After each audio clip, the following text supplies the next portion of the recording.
একদিন আবু জাহিল নবীকে ডাক দিয়া কয়, মুহাম্মদ তুমি নাকি নবী দাবি করো, তাহলে বলো আমার হাতের মধ্যে কি আছে?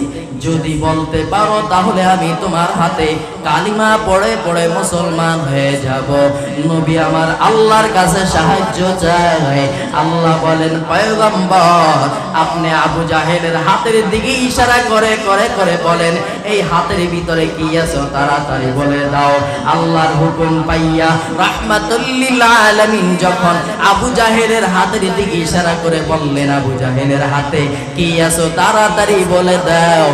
আবু জাহেলের হাতের মধ্যে পাথর ছিল। নবীর হুকুম পাইয়া সাথে সাথে ওই পাথরগুলা কালিমা পড়তে আরম্ভ হয়ে যায়।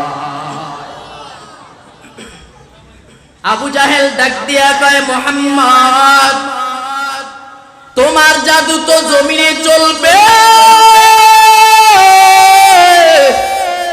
আবু জাহেল ডাক দিয়ে কয়, মুহাম্মদ তোমার জাদু জমিনে চলবে, আসমানে চলবে না।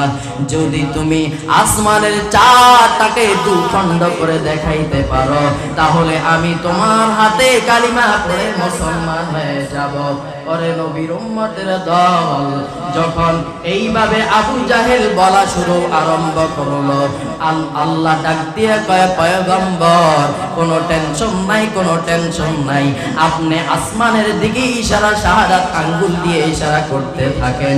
যখন আপনি শাহাদাত আঙ্গুল দিয়ে ইশারা করতে পারবেন তখন আল্লাহর অর্ডার পাইয়া নবী আমার শাহাদাত আঙ্গুল দিয়ে চন্দ্রের মধ্যে যখন ইশারা করলেন, সাথে সাথে চারটা দুখণ্ডিত হইয়া দুই পাশের দিকে কাঁপতে কাঁপতে আরম্ভ হয়ে যায়। الذي أرسل